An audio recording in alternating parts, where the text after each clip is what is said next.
Aujourd'hui, on va parler de Parcoursup 2022, quelles sont les différentes étapes sur Parcoursup dans cette nouvelle année. Si tu veux faire une licence LAS ou un parcours pass, tu réfléchis sur les vœux que tu veux mettre en place, et ben je t'encourage à regarder cette vidéo, je vais te donner pas mal d'indications.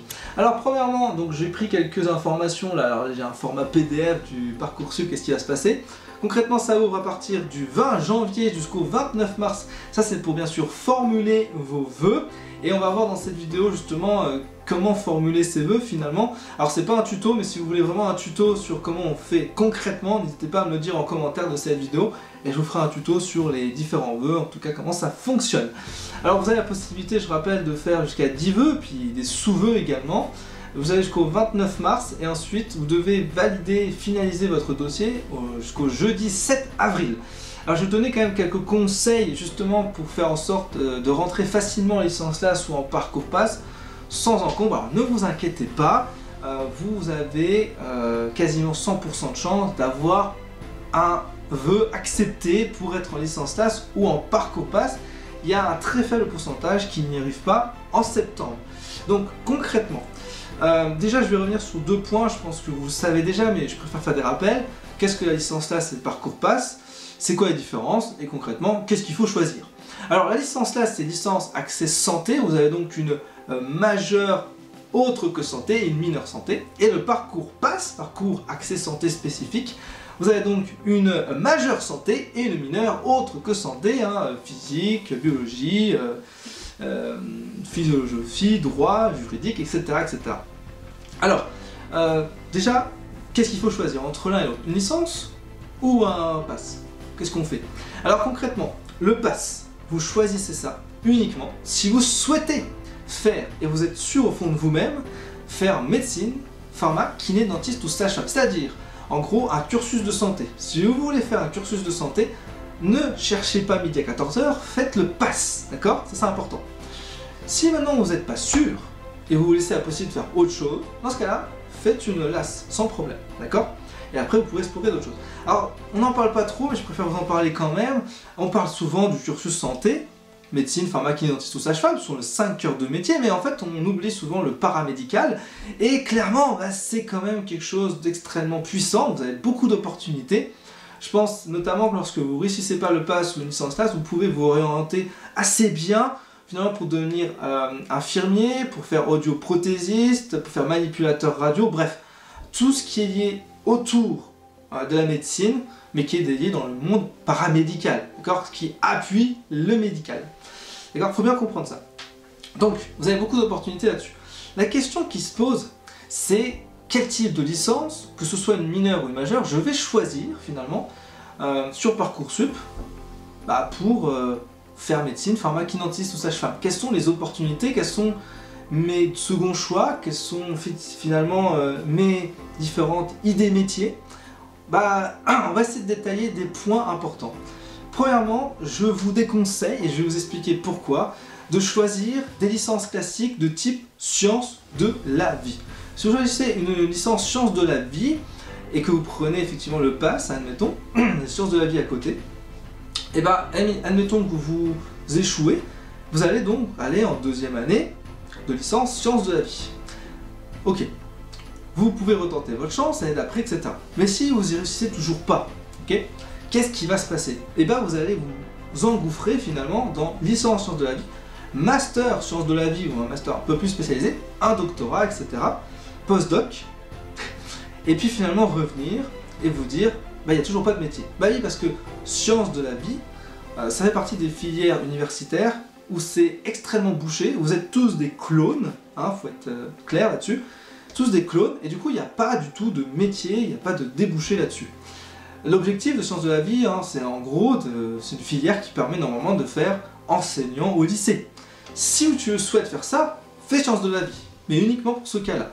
Ne fais pas sciences de la vie pour faire ingénieur, pseudo-ingénieur, on va être précis, ou alors un doctorat en sciences de la vie, ça sert à rien. Ou alors, tu peux faire sciences de la vie, et au niveau du master, tu te spécialises tout de suite. Biotechnologie, nanomédicaments, biomatériaux, etc. Tu vas dans des trucs un petit peu plus précis. Là, peut-être, tu auras une chance de faire des choses intéressantes. Mais encore une fois, c'est pas sciences de la vie qu'il faut choisir au départ. Choisissez des trucs spécifiques. Alors, si vous avez la possibilité, là où vous souhaitez aller en fait, d'avoir des licences un peu plus précises, biotechnologie par exemple, nanomédicaments, tu vois, des sciences un peu plus puissantes, physique, chimie, orientée, chimie des matériaux, des trucs, voilà, précis. Vérifiez tout de suite également au sein des universités si il y a la possibilité d'avoir des spécialités au sein des licences ou après les licences, au sein des universités, savoir s'il y a des opportunités master. Ça, regardez tout de suite, c'est un super important pour la suite. D'autant plus, essayez de définir un double cursus. Moi, c'est ce que j'ai fait et je vais vous expliquer concrètement quelle est la différence entre un cursus classique et un double cursus avec la santé. Et c'est là que vous allez comprendre en fait concrètement quel est le problème. Admettons, vous avez pharma. Okay, bon, c'est mon parcours, donc on va prendre cet exemple-là. Admettons, vous êtes accepté en pharma. Très bien, super, pharma. Il existe des licences qui s'appellent sciences du médicament. D'accord ? Sciences du médicament. Donc si vous n'avez pas par exemple pharma ou médecine, vous pouvez faire sciences du médicament. Vous pouvez faire un master en sciences du médicament, un doctorat, etc. Sauf que, qu'est-ce qui va se passer ? L'étudiant en pharmacie, qu'est-ce qu'il a comme opportunité ? Eh bien, il peut faire pendant son cursus un parcours parallèle pour faire un master en sciences du médicament. À la fin, donc, il a donc deux diplômes. Lorsqu'il va rechercher du travail en industrie, par exemple, le recruteur, il va choisir qui ? Quelqu'un qui a fait un simple master sciences du médicament ou quelqu'un qui est pharmacien et diplômé d'un master sciences du médicament ? Forcément, il va choisir le pharmacien. C'est évident. Donc, c'est là où il y a un gros souci technique. Et donc, pour se différencier de quelqu'un qui va faire un double cursus pharma, médecine et puis un autre en licence, eh ben, il va falloir s'hyper spécialiser. C'est important. J'en ai déjà parlé dans d'autres vidéos. N'hésitez pas d'ailleurs à regarder d'autres vidéos où je parle justement de ça. Admettons, vous pouvez faire de la biotechnologie. Les biotechnologies, ça reste très large. Vous pouvez faire de la biotechnologie médicale, biotechnologie végétale, biotechnologie avec la notion de chimie, etc., etc. Bref, vous comprenez qu'en fait, vous devez vous hyper spécialiser le plus tôt possible. S'hyper spécialiser, c'est faire deux choses importantes, des stages et faire des UE complémentaires. Moi, j'ai toujours fait chaque année au moins 1 à 2 stages de recherche en général. Donc c'est des stages non rémunérés de 2 mois, mais qui me permettent en fait de voir justement ce que je veux faire et ce que je ne veux pas faire, et de découvrir des nouvelles matières. Okay, donc n'hésitez pas à faire ça, ça va renforcer votre dossier, et ensuite vous serez plus apte à être recruté, ne serait-ce que pour le master, et ensuite pour l'industrie, et éventuellement si vous voulez faire ça par la suite. Ça c'est important, pourquoi ? Pour ceux qui veulent faire médecin, ils n'ont qu'une idée en tête, c'est faire médecin. Donc quelles sont les opportunités ? Comment on fait pour faire médecin ? Et bien sûr, LAS ou PASS, donc je choisis PASS si tu veux faire médecin, t'es sûr, t'as une chance, tu passes en LAS, t'as une deuxième chance, et après, t'es foutu. Alors après, on va parler effectivement de pouvoir trouver l'opportunité d'étudier à l'étranger. J'ai déjà fait une vidéo là-dessus, je vous remets là. Voilà. Est-ce qu'on peut faire médecin en étudiant à l'étranger ? Tout est possible, il y a des possibilités. Ça reste compliqué, clairement. Ensuite, du coup, autre question qui est importante, c'est est-ce que vous avez d'autres idées métiers ? Je sais que la plupart d'entre vous m'envoyez beaucoup de messages là-dessus. Je veux faire que médecin, ou pharmacien, ou je sais pas. Mais je ne me vois pas dans d'autres métiers.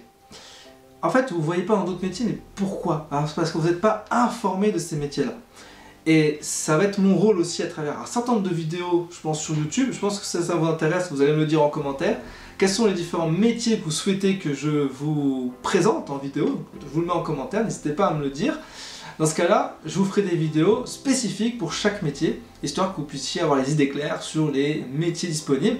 Alors je vais faire bien sûr les métiers médicaux et paramédicaux, et puis bien sûr ce qu'il y a autour de la santé, et qui n'est pas forcément lié en lien direct avec le patient. Voilà. Et il faut savoir qu'en fait, c'est dommage qu'on ne nous en parle pas au lycée et tout de tout ça, parce qu'il y a beaucoup d'opportunités, il y a beaucoup de métiers très intéressants, et donc il faut clairement comprendre un truc, c'est que lorsque vous allez faire vos choix sur Parcoursup, eh ben, vous devez faire un choix sur tous les métiers qui sont annexes, tous vos seconds choix de métier. Moi j'aurais kiffé qu'on m'explique ça, voilà, avant de partir dans des cursus compliqués. Donc c'est ça qui est important. Vous devez avoir un esprit large sur les métiers pour que vous puissiez bien choisir vos vœux et vous puissiez utiliser les bons leviers, d'accord ? Je vous donnerai, je crois que j'ai déjà fait une vidéo, il me semble, sur tous les conseils que je peux vous donner pour Parcoursup. Je vous la mets là si c'est pas fait. Mais si vous voulez d'autres vidéos où je parle de Parcoursup spécifiquement, notamment un tuto pour comment ça marche, ou comment faire pour optimiser vos chances de réussite pour intégrer vos filières. Je sais que notamment il faut parler de la lettre de motivation, souvent on parle de ça, j'ai déjà fait une vidéo aussi là-dessus, comment mettre en place un CV, qu'est-ce qu'on va mettre en avant dans son dossier pour que ça soit quasiment sûr d'être pris. Voilà, tout ça c'est des points importants. Si vous voulez que je vous fasse des vidéos détaillées là-dessus, n'hésitez pas à me le dire en commentaire de cette vidéo. Et moi, avant que je meure, et ben, je vais vous laisser là. Je vais boire un coup et puis moi je vous retrouve pour une prochaine vidéo. Je vous dis à très vite, ciao ciao ciao ciao.